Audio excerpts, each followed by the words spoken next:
Welcome, welcome, welcome to our Breakfast Club call. My name is Pamela Pacheco, and I'm so grateful, humbled, honored to be here with you guys. Kindly state your name. Let me know where you are calling from. Welcome, welcome, welcome.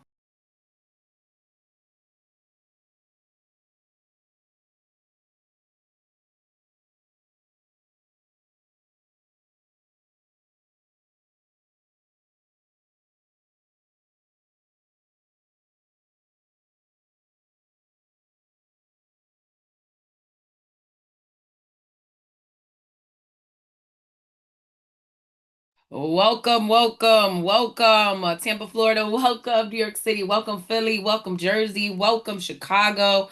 Welcome, Hawaii. Man, I know it's early over there. I appreciate you guys tuning in with me. Welcome to the call. Welcome to the call.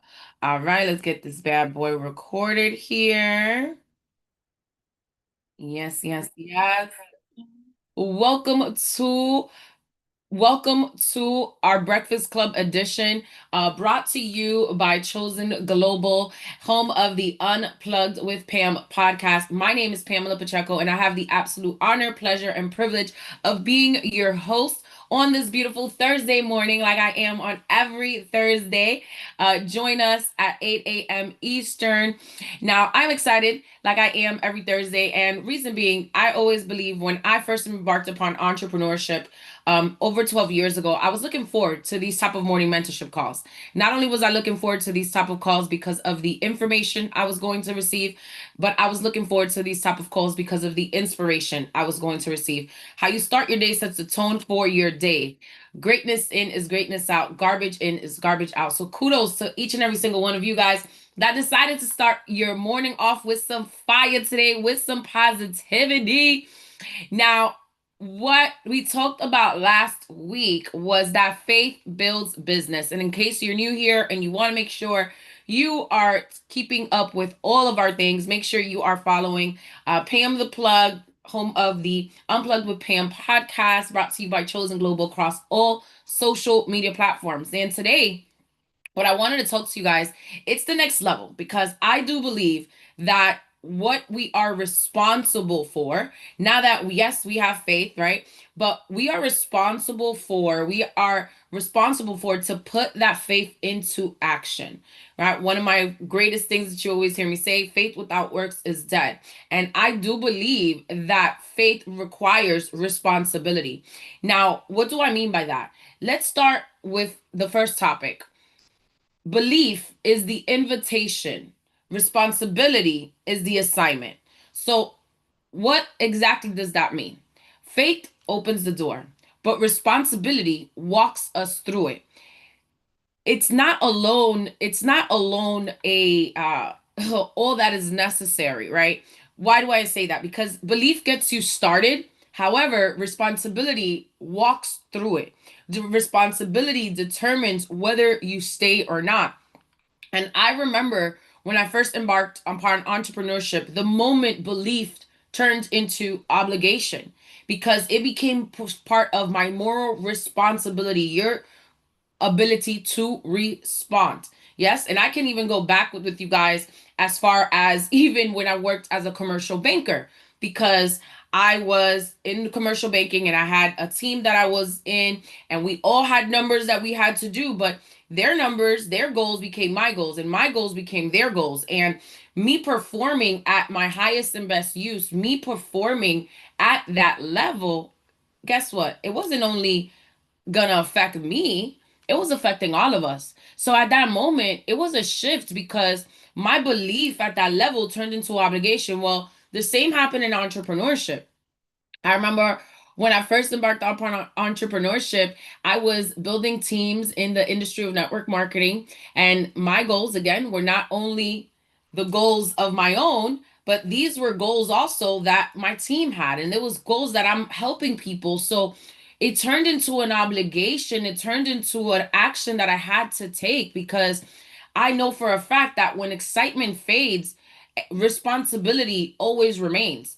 And a lot of people thought I was crazy. I remember when I first left my condo on the beach and I said, you know what? I'm going to move into a smaller apartment because I want to minimize my expenses. And all I want to do is help people build their dreams. And I started going on tour. So I went to North Carolina, High Point, North Carolina, out of all places. And I was sleeping on somebody's couch, just helping them because I said, you know what? Whatever it was going to take to get the job done, your girl was going to do. So, what seemed unorthodox to a lot of people, what seemed absolutely mad to some people, to me, it was all gravy because I knew that this was part of my responsibility. I knew that this was part of the work that I was supposed to be doing. And when that excitement faded, the responsibility remained. And how many know that success is a contact sport, especially when you are in the world of entrepreneurship, when you are building anything, you're going to have to go through the nose. You're going to have to go through the numbers. You're going to have to develop that grit. And you're going to have to reframe that no as next one, that no as next opportunity. And I understood that a lot of people quit business, a lot of people quit out life because of rejection. And I had experienced rejection as a child from not growing up with my father for such a long time that turned into a chip on my shoulder. Today, thank God that I'm healed from that. But that turned into a chip on my shoulder that it ended up motivating me. It ended up driving me forth to a whole nother level because now I didn't care how many no's I had to go through. In fact, one of my favorite books is Go for No. So if you find yourself in the field of entrepreneurship or if you're building anything meaningful and you're like, man, I don't know if this is something that I am going to be able to withstand. You have a moral responsibility and moral obligation to get it done. However, it's also how you reprogram and reframe your thinking. Yes, books completely changed my mindset because I had the mindset of a worker, I had the mindset of an employee, and I needed to shift to that mindset of an actual CEO. And but it started with me not only thinking like a chief executive officer, but I had to be the chief energy officer because wherever I came into, whatever room I walked into, my energy, this energy that you see when you meet me in person, it is the same exact way all the time because I understood that when excitement faded, the responsibility still remained. See, believing is easy, but carrying the assignment, sometimes it could be heavy. So it may feel like sleepless nights. It may feel like early mornings. It may feel like you're doing sacrifice, but sacrifice always does precede success. And I believe that a lot of times people confuse belief with completion. Belief, my dear friends, it's only the starting point. So you have to ask yourself, well, what am I exactly believing in this season? Is my action putting forth the not only the belief that I believe, right? But is my action matching my level of belief? Because faith without works, it's dead. So it's important for you to understand that not only is belief the invitation and responsibility of the assignment, my dear friends, however, stewardship over excitement. It's important for you to really be a good steward in the season that you're in entrepreneurship and just own it. Own your story, own your truth. Hey, maybe you're going to need to read some more books. Maybe you're going to need to do some things that are going to feel a little bit uncomfortable. But guess what? Everything grows outside of our comfort zone. Would you agree? There's nothing that is going to be absolutely great for you that is going to be comfortable. I got to get uncomfortable every single day. Every single day, I always said, like, God, how can I serve you today? God, how can you use my gifts to further your kingdom? How can I serve your children today? Right? I know there's people looking for me. Father God, like bring them to me. But I have to stay in consistent action because I also understand that I have to be a good steward. Not only a guy do I have to be a good steward of my resources, of course, that is a given, right? Whether you believe in what I believe in or not. However, you also have to be a good steward of your business. You have to be a good steward of your dreams. You have to have more stewardship over excitement because let's be real, belief feels real exciting and responsibility, it feels quite sober. So I remembered when those days very, very vividly, but I also realized in those moments that belief wasn't enough. It wasn't enough anymore. I had to put action. I couldn't just think my way into greatness. I couldn't just dream my way into success. I couldn't just dream and believe my way into the success that I wanted for people, into the growth that I wanted to see in my team. So it was important because I understood that God trusted me with what required more maturity than motivation. And let me tell y'all, leaving a condo on the beach in Miami in your 20s, that requires a lot of maturity because from the outside looking in, you got it going on. And I remember just feeling like my life was just thebomb.com, right? Like how the young people say now, clock it. Yes, it was absolutely incredible. However, I understood that what God had trusted me with, I needed to have more maturity than motivation. And that maturity was going to take some sacrifices. Man, I remember that there was also a season because I knew that I needed to be more mature. I started looking at not only being a good steward of my time, but also was being a good steward of everything that God was doing in my resources, right? So I said, okay, you know what? Maybe it doesn't make any type of sense for me to be living in this condo, and at that time, I was paying only $1,500, right, for my rent in my condo, which was amazing. However, I said, if I'm never gonna be here, what's the point of me paying that rent? So those are little things that I had to just pivot along the way, that I had to sacrifice along the way, because I understood that I needed to be more mature than only be motivated in that season. And here's why. Vision comes with weight, y'all. If God trusted you with it, I'm going to tell you right now, it is not light. It's intentional. Vision isn't cute. It's costly sometimes. And sometimes the vision might feel lonely because not everybody is going to see the vision. It might just be you. And it might be some people that might start off with you and might say that they have the same vision, but not everybody that starts with you is going to finish. And I love me learning that early on in 12 years ago because, man, do you know that it saved me from so much heartbreak? We used to have a saying. It was like with what when people got started or in the business, because again, success is a contact sport. We know that you needed to go through attrition, you needed to go through rejection, you were going to experience all of these things. You were going to experience deception, you were going to experience all of these things that sometimes you weren't really prepared for. So we used to be like, listen, one eye, I see that you're going to be successful beyond your wildest dreams. I see every vision, every dream that you have is going to come true. If you know, you know what I'm talking about. And the other eye, I know you'll be quitting tomorrow. I know you'll be quitting before I even send out the next welcome text welcoming you to the team. Why? Because we experienced it so much, and we knew that vision sometimes it felt lonely for people. And it was important that you understood that there's pressure in holding on to something others don't see yet.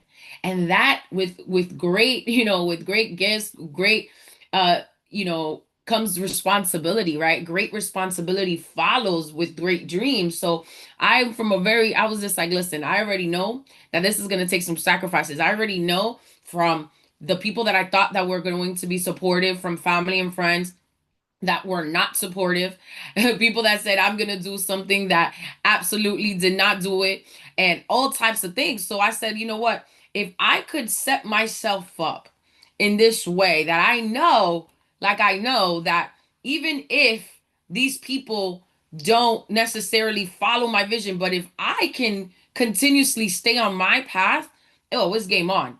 It's game on. See, the emotional weight of there's an emotional weight of responsibility. It's not just only the dream. And vision matures you before it actually rewards you. Execution is an act of faith. You don't honor vision by talking about it. You honor it by building it brick by brick. See, I remember there was a time when vision stopped feeling exciting and it started feeling heavy. Whew, I'm gonna tell y'all. So yes, I told you I was on this little tour, right? So then now I'm on a tour, right? And now I am building business in Brockton, Massachusetts. And as beautiful as that season was, it was heavy. Why? Because I was a mama's girl. Yes, y'all. I was a mama's girl. So my mom and I would go on weekly dates. My mom would get her weekly flowers for me. I would be able to just pop up on my mom. Like that was my girl. Okay. Beyond that was my mama. That was my girl. So I'm living in an entirely different state. I have zero family in this state. I knew two or three people that I really had close relationships with. The rest were people that I was starting to know. I'm meeting new people every single day. I'm working from 8 to 5. If you know, you know. And truth be told, I was waking up way before that. I didn't have a car while I was out there, but I'm so grateful that the people that I was around were actually just so loving and willing. And shout out to Yvette, one of my best friends now. Shout out to Diana. Shout out to Grace. Shout out to Jordy. Shout out to the Pierre household. Like, man, let me tell you, it was so beautiful because the moment that vision stopped feeling exciting and it started feeling heavy, I was grateful to have really great people around me that made it feel a little less heavy. Because how many of you know that success ain't fun if your friends can't get none? And a lot of times your environment is going to help you feel alleviated in that time. So when the vision started feeling less exciting, it was because I was emotional. Right. I hadn't mastered my emotional intelligence as of yet. I was your girl was still a work in progress. If you would have seen me then, you would have been like, oh my goodness, is this the same person? Yes. And I also remember that it was just a season that it was cold. And I'm a Florida girl. I was born in the Dominican Republic. I am a mermaid, okay? I grew up early childhood in New York City. The rest of my life, I have lived in Florida. Now I reside in Tampa, but I grew up the majority of my life in South Florida. So my blood is not accustomed to this cold.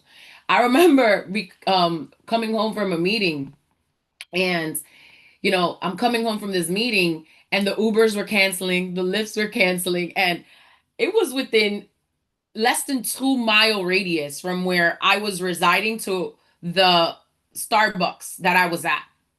And I'm like, you know what? Forget it. I'm just gonna walk it.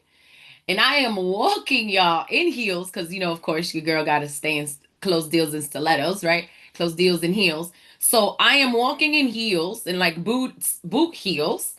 It is raining and it is cold. And I am walking with a jacket on. And I remember calling my mom, of course.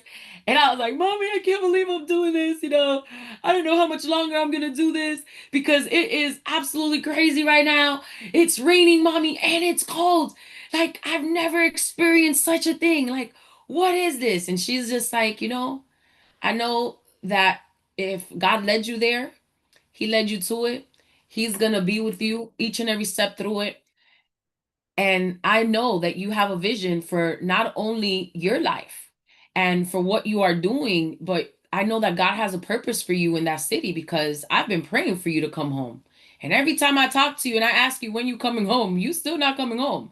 So I know the God I serve, if he has you there, it is for a reason. So you have to trust in not only the season that you're in, but you have to trust that God gave you that vision for a reason. And it's not always going to feel excitement. It's not always going to feel easy. She said, listen, you think being a single, she has to, of course, but she's like, you think being a single mom of three was always easy? You think when I was building political movements in the youth in the Dominican Republic where women really weren't even able to really voice themselves, you think that that was easy for me? You think that that felt exciting all the time? No. But I understood that responsibility came with that vision. And there's a lot of times that there's responsibility that comes with a vision that we didn't quite expect it. But that doesn't mean that because you didn't expect it, you're not prepared for it. Because you have been prepared for such a time as this. So trust your training, trust your preparation, trust that God is with you through it, and trust that better is ahead. And I remember being so encouraged, but I was still crying, y'all. I was still crying. I mean, y'all know that you gonna do it anyway. I'm gonna cry my way through it too. I'm gonna praise through it, but sometimes I just needed that good cry. I needed that good release. But I remember in that moment that I was like, you know what? She's right. I'm gonna do whatever I have to do to make sure that my time here is not in vain.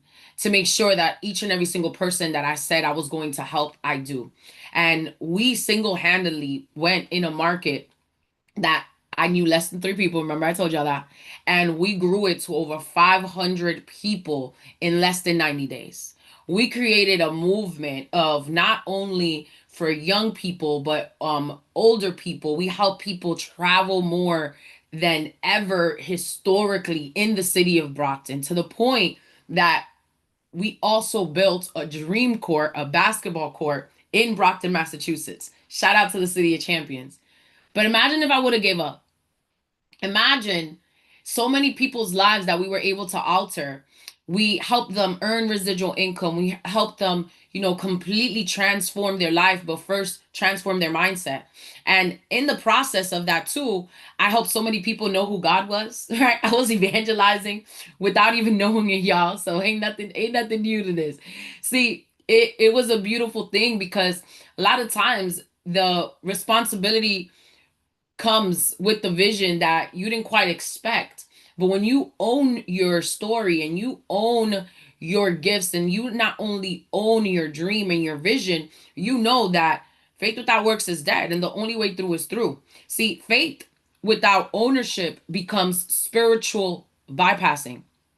So I love when people be like, I'm trusting God. And I'm like, yes. And then sometimes they're hiding behind that.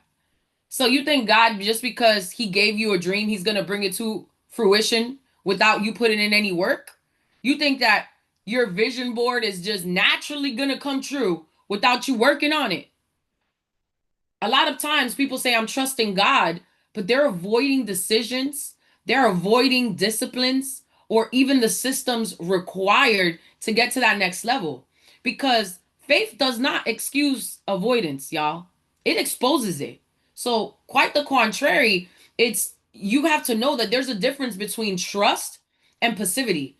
You could trust all you want, but you have to take action. You can't just be, oh well, I'm just gonna manifest myself to it. Like, that's not gonna work.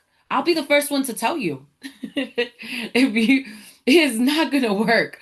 You're not just magically gonna wake up one day and everything is going to change just because you were manifesting it, just because you trusted God, because he even tells you in his word that the harvest is plentiful, meaning there is more than enough for everybody, but the laborers are few, meaning the people that are actually willing to work for that vision, the people that are actually willing to work for those dreams is very, very scarce. So I can't, I'm not gonna say I don't respect it, but when people hide behind spirituality to avoid growth, it's a sad, sad time because you're not only hurting yourself, you're hurting the mission, you're hurting the people around you that you're supposed to be helping, that you're supposed to be helping transform their lives. But maybe you're just supposed to impact somebody because you showed up. You know how many times I was at a place that I was supposed to be at,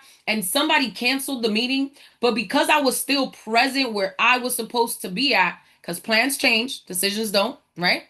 But because I was there, God still blessed me, and I met somebody else, or somebody else overheard me while I was working, or somebody else I smiled at in line, or somebody else smelled my perfume and was like, oh, and we just sparked the conversation. Because when you know that you are on assignment, when you will never use the term quote unquote waiting on God. That is actually fear of you taking action and responsibility. And responsibility, it looks like preparation, but ownership shows up as learning. Ownership shows up as you showing up even when you didn't want to, even when it was hard. It shows up as planning. It shows up as even asking for help. And I remember just saying, you know what? I'm going to trust God. I'm going to trust God. But I'm not going to avoid the action that comes with it. Because in any moment that I found my business stuck, at any moment that I wasn't at the level that I knew I was supposed to be at, it was because I wasn't taking forth the action required of me, required of the big dreams. If you got big dreams and you got big goals, you got to take big action. You have to take massive, massive action. And it was even a time in my life where I delayed a decision just because it felt uncomfortable. Just because I was like, man, I'm not gonna stay in Massachusetts. It's brick out here, right? This is too cold. I'm not doing this.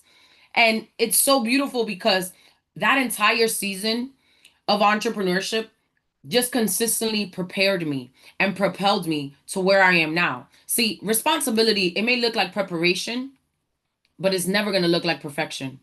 Structure, learning, asking for help, building systems, becoming a better human being, all of these things is that it's necessary, right? It is necessary. So people said, I remember that season. Yes, girl, I do too, right? It is so necessary because preparation is obedience in motion.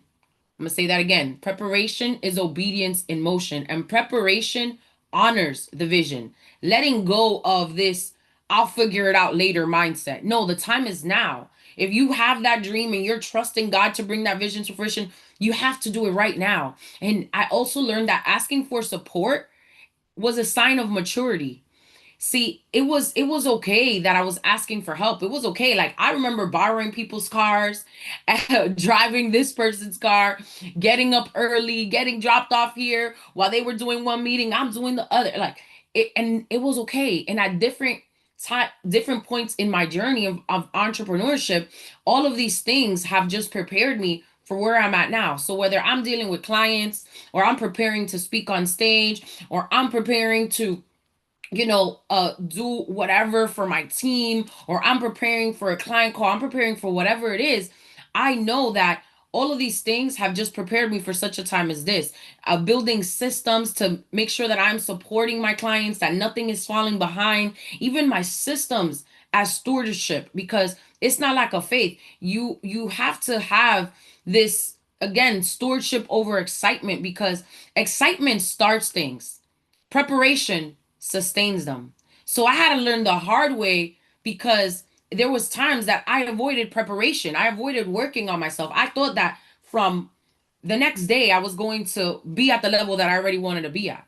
But I had to become that person that was not only deserving, but that was going to be a good steward of those resources. That was going to be a good steward of the massive team that I wanted.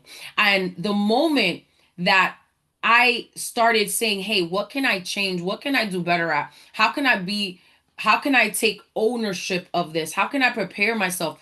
The moment I stopped trying to do everything by myself, the moment I started asking for help, it changed everything. And I'll leave you guys with this. You can land it. You can land that deal. You can land that that team. You can build it. You can get the greatest things, because yes, belief is powerful, but belief without responsibility leads to frustration, because you will squander it if you're not being responsible with what God has bestowed upon you. Vision is truly, truly, truly a gift. I do believe that. Yes, so many people are like, yes, girl, yes, yes, yes, right? Vision is truly a gift, but vision without stewardship simply becomes burden. So when you think of faith without works is dead, always remember this: faith isn't just trusting God, it's honoring with what He trusted you with. And breakfast has been served. Great day and God bless. We'll see you guys soon.